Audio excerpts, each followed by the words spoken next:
10 years ago, I landed my first full-time job with a $70,000 offer.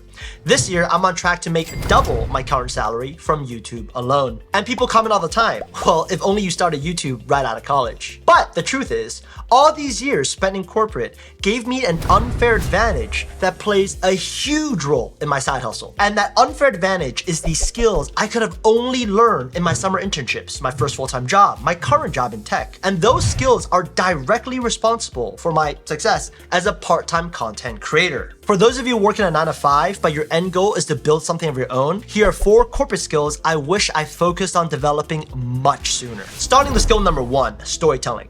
Contrary to what you've probably been told, storytelling is not about having pretty visuals. It's not even about being a good speaker. It's simply about convincing your audience that you're right. And to do this, I learned to rely on the SCQA framework used by the world's top consulting firms, McKinsey, Bain, and BCG. It stands for situation, complication, question, and answer, and it's designed to influence the action of others. Diving right into an example, you're asking your manager for a promotion in your next one-on-one. Situation, I like to be considered for an early promotion. Complication, I know there's a limited number of slots available and I'm not due for a promotion till next year. Question, what can we do between now and then for you to feel comfortable nominating me a cycle early? Answer, here is a list of my achievements with quantifiable metrics. I would love to have a candid discussion. This framework is so powerful because it forces us, the storyteller, to connect what we want with what the audience cares about.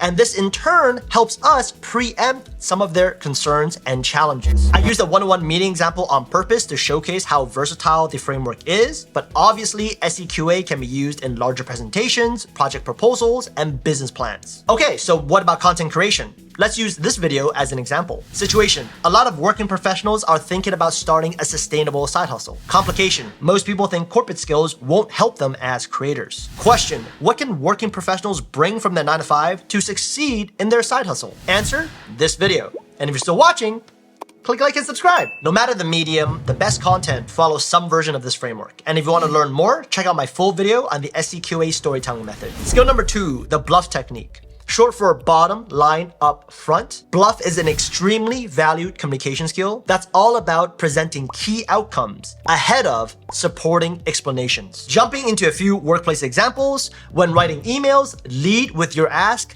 then provide context. For written reports, a TLDR, too long didn't read, summary helps colleagues decide if they need to dive into the specifics. In presentations, an executive summary slide at the beginning sets the stage and makes your ideas easier to follow. Pro tip, I'll link this slide down below if you want to make a copy. In each of these scenarios, by stating the key message, bottom line, up front, we respect our audience's time by giving them the option to learn more. When it comes to making content, many of you seem to enjoy my videos and newsletters specifically because I get right to the point. And that's BLUF in action. And believe it or not, because of BLUF, I've been able to meet and befriend amazing creators, get things done much quicker with freelancers I work with, and even land sponsorship deals with well-respected brands. Speaking of communication skills and sponsorships, I've been using Grammarly a lot this year and it's been a game changer. Check this out.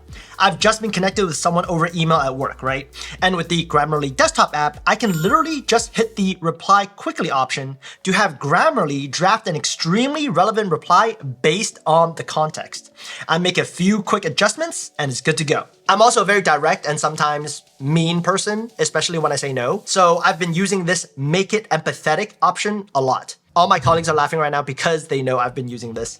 So instead of saying something like, this meeting is not needed if there's no objective, my new message is a lot nicer.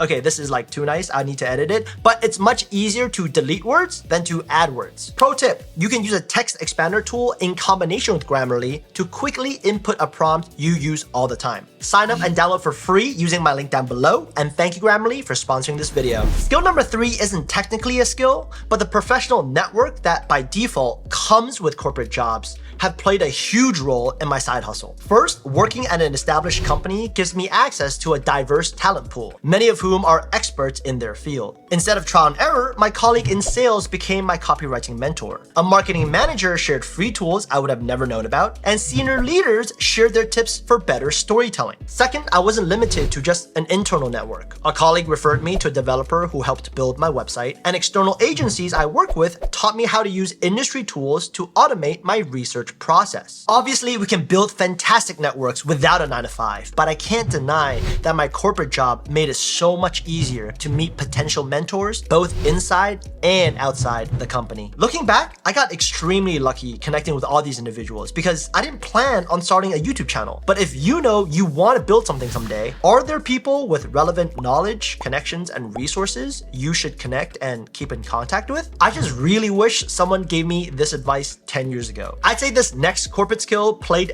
the biggest role in my success as a content creator, and it's the skill of process optimization. I'm not kidding. Let's dive right into an example. Every quarter, my manager sits the entire team down and tells us how to name our marketing purchase orders. Year, quarter, underscore, budget name, underscore, username. It's a bit more complicated, but you get the idea. Inevitably, some colleagues forget or make typos in the spreadsheet, and this causes huge issues down the line when we're trying to review where we spent our marketing dollars. A colleague decided to turn every single input into a drop-down menu and wrote a simple formula to automatically generate the full name based on the drop-down selections, and mistakes disappeared overnight. This is a prime example of process optimization. You identify a problem, then implement an efficient solution.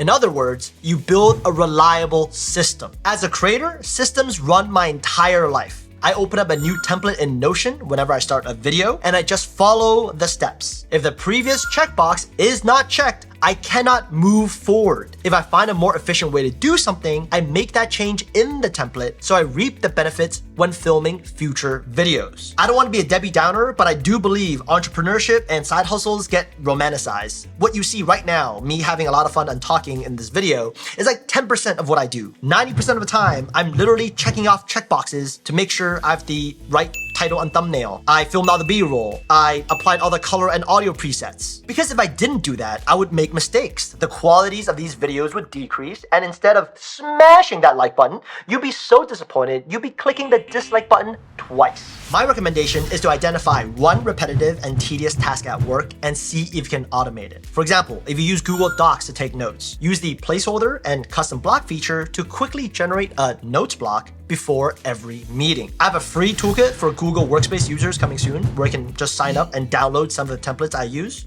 So check back in a week or two. I'll link it down below. I know that working hard, grinding, hustling in a corporate job gets a bad rep right now. Trust me, I know the bullshit that both job seekers and working professionals go through every single day. But it's not so bad if you're also intentionally developing skills that may benefit you in the long run. If you enjoyed this, you might want to check out my top 5 productivity tips for work. See you on the next video. In the meantime, have a great one.